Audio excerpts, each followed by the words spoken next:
Mon ami, sais-tu que Jésus-Christ t'aime? Sais-tu qu'il est mort sur la croix pour tous les hommes et femmes?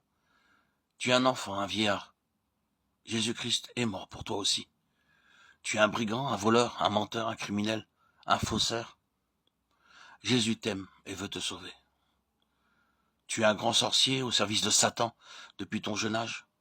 Tu fais beaucoup de tort à la société, tuant les enfants, les femmes, les hommes, détruisant les plantations, véhiculant des maladies d'une famille à une autre, empoisonnant les uns et les autres. Partout où tu passes, la crainte, la fuite, parce que tu es très dangereux, ta famille t'isole à cause de tes démons, de tes mauvais esprits. À tes moments de lucidité, tu te demandes ce que tu es venu faire sur la terre. Tu cherches le pourquoi de toutes ces mauvaises actions que tu fais. Tu te demandes comment tu en es arrivé là. Sache une chose, malgré ta vie de monstre, Jésus t'aime et veut te sauver. Tu es lépreux, couvert de la tête aux pieds, ayant perdu orteils, oreilles, nez, déformé d'une manière ou d'une autre. Sache une chose, toi aussi Jésus t'aime et veut te sauver.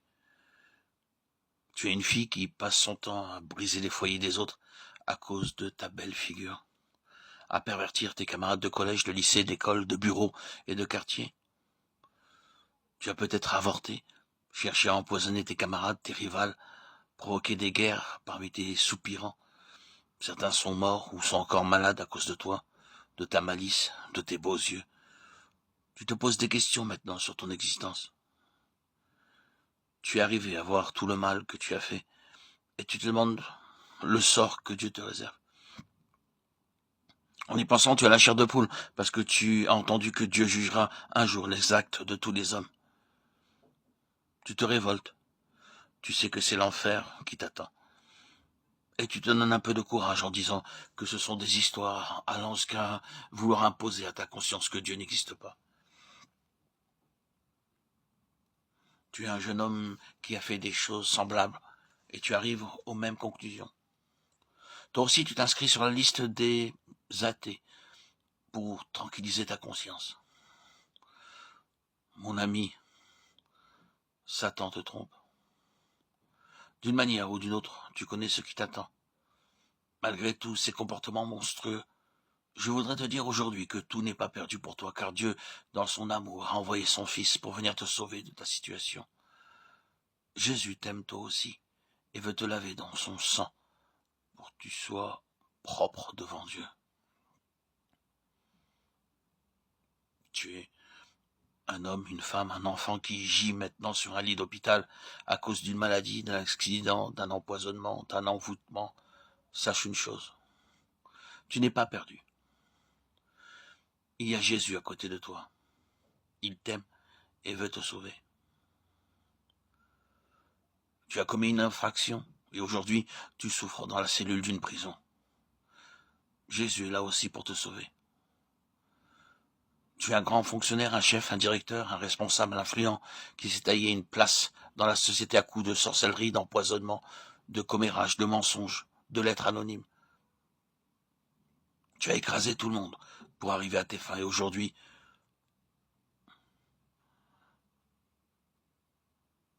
ces propos tombent entre tes mains. Sache que ce n'est pas un hasard que tu m'entendes à ce moment précis. Jésus te dit que malgré tout ce que tu as fait, il t'aime toi aussi. Tu as entendu ces quelques paroles de cet audio et tu es surpris de découvrir que malgré ta situation et ton mauvais comportement, Jésus t'aime toi aussi. Écoute alors ce que te dit ton Sauveur. Ce ne sont pas ceux qui se portent bien qui ont besoin de médecins, mais les malades. Je ne suis pas venu appeler des justes, mais des pécheurs. Évangile selon Marc, chapitre 2, verset 17. Comprends-tu cela? Jésus dit qu'il est venu pour des gens comme toi. Tu vois, il y a une issue pour toi. Cette issue, c'est Jésus en personne. Si tu es tombé sur cet audio, ce n'est pas un hasard. Tu diras peut-être, je ne fais pas partie du peuple d'Israël à qui Jésus avançait ses paroles d'encouragement. Tu es africain, asiatique, européen. Sache que tu es concerné par les paroles du Seigneur et écoute ce qu'il continue à te dire. Tournez-vous vers moi et vous serez sauvés, vous tous qui êtes aux extrémités de la terre. Car je suis Dieu et il n'y en a pas d'autre. Livre du prophète Ésaïe, chapitre 45, verset 22. Comprends-tu davantage? Tu te disais que tu étais fini, que tu as fait trop souffrir tes semblables, que tu as brisé des vies, et tu penses que tu n'as plus rien à voir avec Dieu. Tu as dit ceci, tu as dit cela à cause de tes péchés.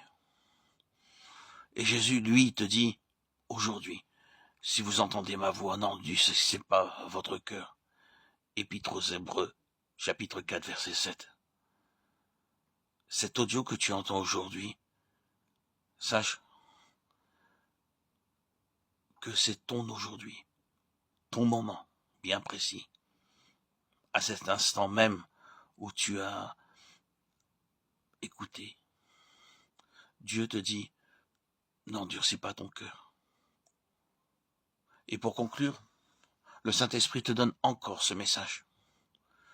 Comment échapperons-nous si nous négligeons un si grand salut? Épître aux Hébreux, chapitre 2, verset 3. Mon ami, tu sais déjà que Dieu t'aime. Tu sais déjà que Jésus, son Fils, est là pour te sauver. Tu n'es plus dans l'ignorance. Dieu veut t'ouvrir les yeux avec cet audio, cette parole que je t'annonce. Et il te dit, Dieu a tant aimé le monde qu'il a donné son Fils unique, afin que quiconque croit en lui ne périsse pas, mais qu'il ait la vie éternelle. Évangile selon Jean, chapitre 3, verset 16. Donc, en te trouvant aujourd'hui dans cette situation, en m'écoutant, tu es devant un choix. Croire et être sauvé ou ne pas croire et être condamné. Oui, dans sa grande bonté, Dieu te montre clairement le chemin à suivre. Il dit, j'ai mis devant toi la vie et la mort, la bénédiction et la malédiction. Choisis la vie, afin que tu vives. Le livre du Deutéronome, chapitre 30, verset 19. Veux-tu écouter Dieu? Ce n'est pas un hasard que tu es tombé sur cet audio, que tu m'entends en ce moment.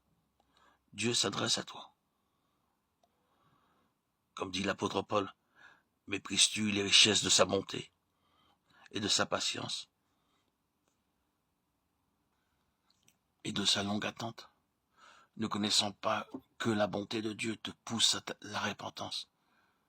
Mais selon ta dureté et selon ton cœur, sans repentance, tu amasses pour toi-même la colère dans le jour de la colère et de la révélation du juste jugement de Dieu. Épître aux Romains, chapitre 2, versets 4 et 5. Dieu s'adresse à toi, il est aussi écrit, Dieu ordonne maintenant aux hommes que tous, en tout lieu, ils se répandent, parce qu'il a établi un jour auquel il doit juger en justice la terre habitée. Livre des Actes des Apôtres, chapitre 17, versets 30 et 31.